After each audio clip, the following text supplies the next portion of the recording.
So this is my first video after 2 months of not posting, and I'll go more in depth into that later at the end of the video. So if you want to hear about that, you stick around to the end, or you can skip forward, whichever works for you. But I don't want to take away too much time from the actual topic of this video. So yeah, we're just gonna get into it, and I hope you enjoy.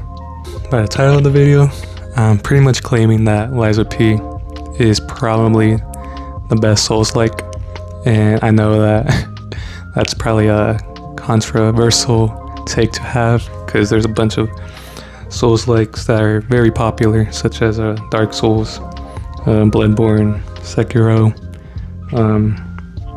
a bunch, mainly from software games that are very high polished, have a lot of depth in terms of mechanics, in terms of the story, in terms of world building.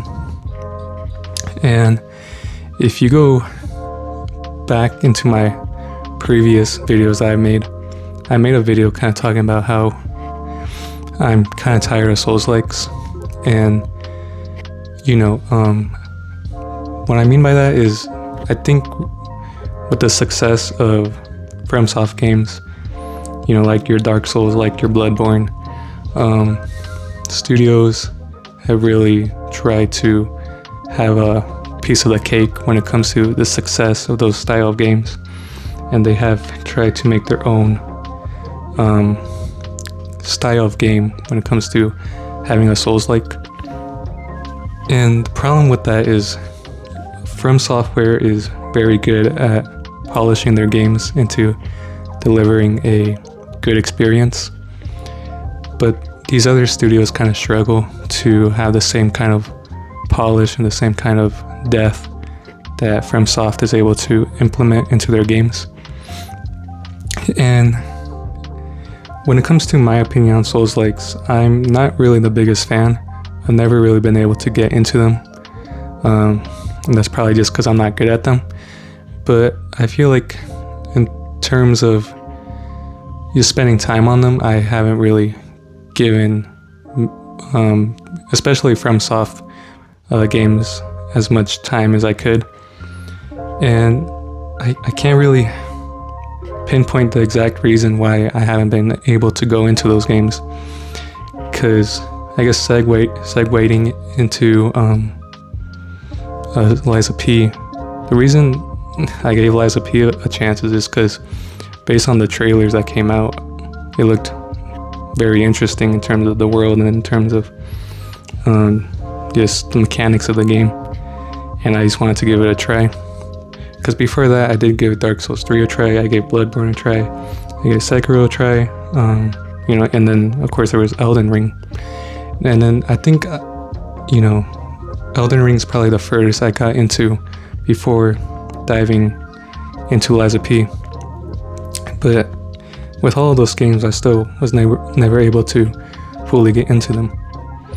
So when I gave Lies of P a chance, I really told myself to actually, spend a good amount of time with, in the world, with the world building, with the gameplay, and just to really embrace the Souls-like experience of struggling with enemies, struggling with bosses, losing all your,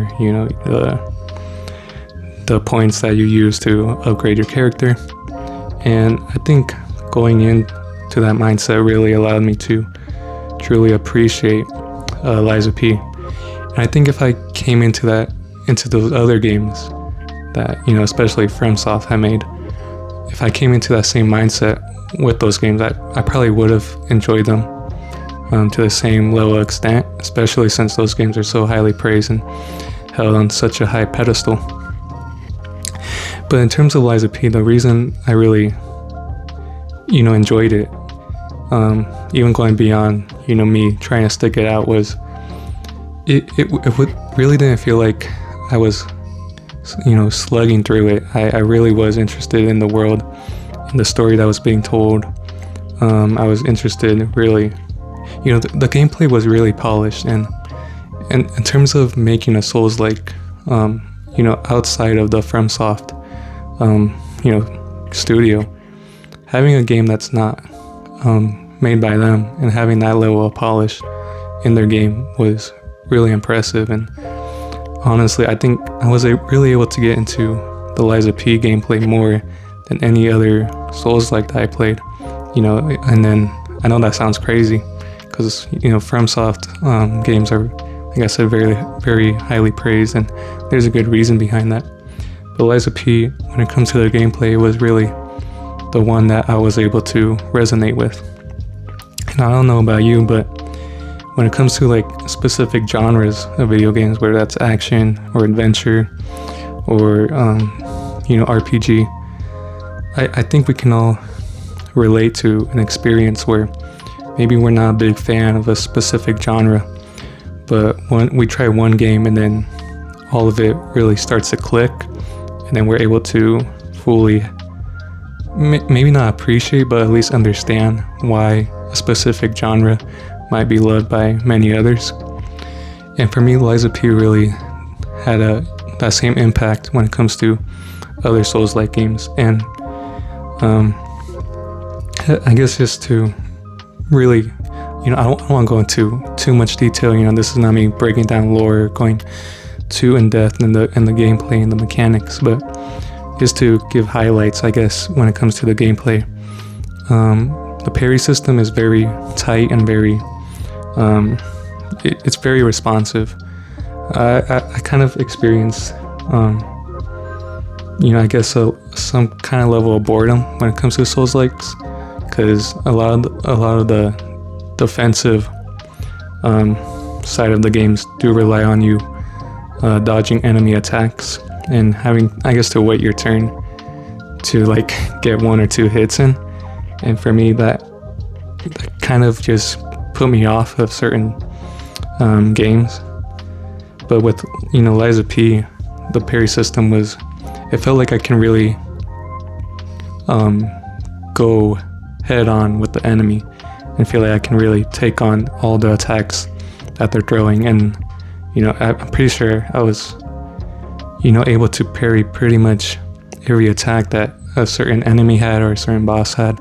And I feel like, of course there is dodging and like moving out of the way in Lies of P, but those, I would pretty much just roll or, get out of the way whenever there was that unblockable attack. But at the same time, that, when the enemy would glow red, you pretty much had to either perfect guard it or you had to get out of the way.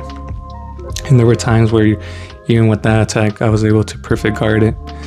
But if I couldn't get the pattern down, then of course, I would get out of the way. But I just think being able to parry with such a high consistency really allowed me to appreciate the moveset of specific bosses, and it felt very rewarding to be able to parry a moveset that you were struggling with and being able to parry every single move. And you kind of just felt like a level of overpowerment over an enemy. And I think when it comes to other Souls-likes, especially the less polished ones, if they implement a parry system, it can kind of sometimes feel delayed and the parries don't really come off when you push the parry button. And with Lies of P, it's like there's certain attacks where it's like you have to parry probably every half second, and every time I would push the parry button, my character would actually parry the attack right when I pushed the button. But with certain Souls-like games, there just feels like to be some kind of delay where your character puts down their weapon or their shield, and the parry just doesn't come off. And I think that's another reason why when it comes to like unpolished Souls-likes, mainly that are not made from Soft, these games really rely on having polished gameplay, and if it doesn't, then the bosses can sometimes feel unfair, or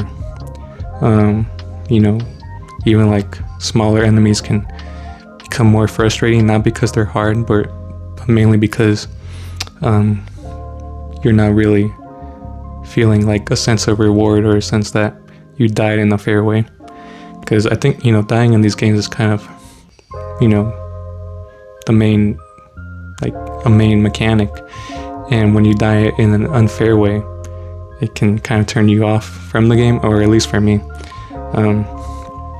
But with Lies of P, it felt like every time I died, it was like my fault. So it felt like I could actually, learn from my mistakes and improve on them. And another mechanic that I really resonated with was just being able to mix and match certain weapons, like being able to disassemble a weapon you got and then being able to mix a specific blade with a specific handle. And I just thought that was really cool because it allowed you to experiment with different movesets, and sometimes you can either find a perfect match and go and do the biggest damage you can, or if you're just going for style points, you can just make a cool looking weapon. And I just thought it was cool to experiment with a bunch of different weapons that you could assemble. I would spend like a good amount of time in the practice area just trying out different different assemblies. And also, I think when it comes to the story also, it was pretty simple to follow. FromSoft games, the story is mainly built upon doing like world building stuff and going out looking for little notes or little relics and stuff like that. I think that's a great way of being able to tell the story. But for me, I'm a bit more of a linear guy, and just having a linear story in Lies of P was also very nice. But I guess just to conclude this topic, Lies of P, like I said earlier, there's certain games that you play in a genre that just helps you to either appreciate or understand why that genre is popular. And Lies of P was able to really do that for me when it comes to the Souls-like genre. And now I've been able to go back to FromSoft games and have a better appreciation for them. But in my opinion, I still haven't found that same level of excitement or enjoyment that I was able to get from Lies of P. I think I was able to put like 50 hours into Elden Ring, and that's like probably a little bit more than half of what I was able to put in Lies of P for my first playthrough. And at a certain point when it comes to Elden Ring, I just kind of dropped it because I felt like I experienced everything that I wanted to. But I still had a great time playing Elden Ring, and I might go back to actually finish it one day. But for me, this is kind of just my opinion on why Lies of P is the best Souls-like, for me at least. And it just helped me to really appreciate other games within this genre. And I just hope that studios who are trying to capture on the success of FromSoft games are able to, really make sure that they put the same level of polish that Lies of P was able to implement into their game. And I haven't played the DLC yet. I'm almost there, but I may make a separate video going into that once I finish it. But yeah, those were pretty much my thoughts. And yeah, thank you for watching. So thank you to anyone who sat through the video. If you watched the whole thing, I'm super grateful. Now I guess just to touch on why I haven't posted for 2 months. It's mainly just because I've been busy doing stuff in the real world. I've been doing some, summer projects, doing stuff around the house.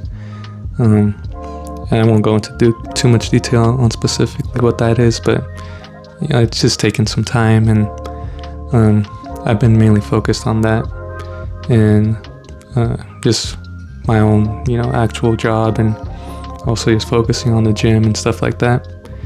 And also, I don't really record in my car anymore, just because it just didn't feel right anymore. So now that I've been recording at home, it's hard to find time to actually record when the house is not too loud or something like that. Also, it's just I've had motivation to make videos. It just Sometimes I will have a specific video idea, but then I think about it and then I'm not really too interested in making it. And there's, you know, certain topics that I want to make a video on, but it just feels like so many people have made a video on it that's like everything that, you know, could be said has already been said, that sort of thing. So I kind of just want to make videos that, you know, I'm actually interested in making and not just making videos to, I guess, you know, reach the highest amount of people, you know, scrolling on the website or the app. And I guess, you know, just to go back into my plans for this channel, if you're new and you're watching, you know, I'm super grateful you're here. If you've been around for a while, I'm super thankful that you stuck around even though I haven't posted. And I guess when it comes to my goals for this channel, my main goal is kind of just to see if I can reach 200 subscribers by the end of the year. There's like 200 and something days left in the year, so that'd probably be like at least 1 subscriber a day. And then when it comes to posting, my frequency, my goal is to make 1 video a week.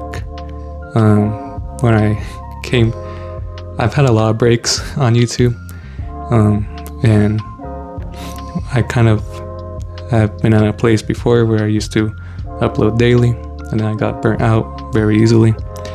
Then when I came back, I posted 3 videos a week, and I was doing good for a while, but then once again I got burnt out.